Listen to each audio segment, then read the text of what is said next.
এর পূর্বে তোমাদের পার্ট 10 নিয়ে আলোচনা করেছি। পার্ট 10-এর অনুশীলনটা এখনও বাকি ছিল, এটা নিয়ে এখন আলোচনা করব। আমি নোমান তোমাদের সাথে ময়নামতির সকল অনুশীলন সমাধান নিয়ে এখন আলোচনা করব বিস্তারিতভাবে। আমরা 1 নাম্বারটা একটু দেখে নিই। ছক থেকে গুচ্ছ শব্দ নিয়ে খালি ঘরে বসাই। আমরা এখান থেকে যে গুচ্ছ শব্দগুলো আছে এগুলো আমরা এখানে খালি ঘরে বসাবো।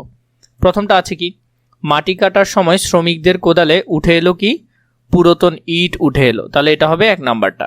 আমি তোমাদেরকে আবার এগুলো আলাদা করে লিখে দিব আমাদের সাজেশন শিটে। খ নম্বরে বলেছে ড্যাশ এলাকায় কুমিল্লার ময়নামতি অবস্থিত। লালমাই পাহাড় এলাকায় কুমিল্লার ময়নামতি অবস্থিত। তাহলে এটা হবে 2 নাম্বারটা। 3 নাম্বারে কি বলেছে, প্রাচীন সভ্যতা সাধারণত মাটির নিচে চাপা পড়ে থাকে। ঘতে কি বলেছে, ময়নামতি এলাকায় সবচেয়ে বড় বিহার হলো আনন্দ বিহার হলো সবচেয়ে বড় বিহার। ও নাম্বার, আরও পাওয়া গেছে তামার পাতে লেখা রাজার আদেশ। বিভিন্ন রকম তামার পাতে লেখা রাজার আদেশ। চ নম্বর, শালবন বিহার 1500 বছরের পুরাতন হলো শালবন বিহার। এভাবে তোমরা উত্তরগুলো এখান থেকে কালেক্ট করবে। তোমাদেরকে বলি, তোমাদের যদি সাজেশন প্রয়োজন হয় পরীক্ষার জন্য, তোমরা আমাদের কাছ থেকে সাজেশন কিনতে পারো চাইলে, অথবা আমাদের গ্রুপে অ্যাড হয়ে যেতে পারো। সেখানে আমরা অনেকগুলো ফ্রি সাজেশন দিব, সাথে আমাদের পেইড ব্যাচে তোমরা চাইলে ভর্তি হতে পারো। অনলাইনে আমরা তোমাদেরকে পড়াবো একেবারে গোছালো আকারে। তোমরা চাইলে সেখানে পড়ে সবগুলো পড়া গুছিয়ে নিতে পারো। 2 নম্বরে প্রশ্ন উত্তর বলি ও লিখি। ক নম্বর, বিহার কি, বিহার লিখবো আমরা। খ নম্বর, শালবন বিহারের উদাহরণ দাও, শালবন বিহারের উদাহরণ লিখব। খ নম্বর, ময়নামতি জাদুঘরে প্রাচীনকালে কি কি নিদর্শন রাখা আছে সেগুলো লিখব। খ নম্বর, আনন্দ রাজার বাড়ির পরিচয় দাও। ও নম্বর, টেরাকোটা কাকে বলে সেটা লিখো।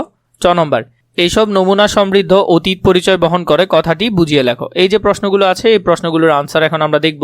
বিহার কি, বৌদ্ধ ধর্মাবলম্বীদের উপাসনা বা বসবাসের স্থানকে সাধারণত বিহার বলা হয়, যেখানে তারা বিভিন্ন ধর্ম চর্চা করেন। খ নম্বরে শালবন বিহারের বিবরণ দাও। শালবন বিহার 1500 বছরের পুরনো। এটি বর্গাকৃতির, প্রতিটি প্রান্তর প্রায় 550 ফুট লম্বা। এর ভেতরে 115টি ঘর আছে। ঘ নম্বর, ময়নামতি অঞ্চলে প্রাচীনকালের কি কি নিদর্শন আছে? বিহার, বৌদ্ধমূর্তি, মুদ্রা, অলঙ্কার, তামার পাত, হাড়ের হাতিয়ার ইত্যাদি নিদর্শন আছে। আনন্দ রাজার বাড়ির পরিচয় দাও। আনন্দ বিহার আয়তনে সবচেয়ে বড়। স্থায়ীভাবে একে আনন্দ রাজার বাড়ি বলা হয়। এর দেওয়াল পোড়ামাটির নকশা করা। ও নম্বর, টেরাকোটা কাকে বলে? পোড়ামাটির নকশার কাজকে টেরাকোটা বলা হয়। চ নম্বর, এইসব নমুনা সংগ্রহ অতীতের পরিচয় বহন করে, ব্যাখ্যা করো। এইসব নিদর্শন থেকে প্রাচীন মানুষের জীবনযাপন, সভ্যতা ও ইতিহাস সম্পর্কে জানা যায়।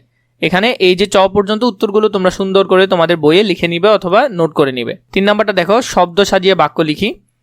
কতে বলা হচ্ছে পুরাতন অঞ্চলে বিহার কয়েকটি পাওয়া ময়নামতি গেছে। এভাবে উল্টাপাল্টা করে শব্দগুলো দেওয়া আছে। এই শব্দগুলো দিয়ে আমরা সুন্দর করে বাক্য লিখব। প্রথমটা হলো, ময়নামতিতে পুরনো অঞ্চলে কয়েকটি বিহার পাওয়া গেছে। পরেরটা, ঘর শালবন ছিল 115টি। শালবন বিহারে 115টি ঘর ছিল। দেওয়ালে যায় নকশা, বিহারে পোড়ামাটি। তো এভাবে যদি আমরা লিখি, বিহারের দেওয়ালে বাইরে পোড়ামাটির নকশা দেখা যায়। ঘ নম্বরে, আকার মতো বর্গ বিহারটি। বিহারটি বর্গের মতো আকারের। ও নম্বর, খননের আগে মাটি সমেত পুরনো জিনিস উঠল। এরপরে হলো রাজার তামার। এটা যদি আমরা সুন্দর করে লিখি, তামার পাতে রাজার আদেশ লেখা আছে।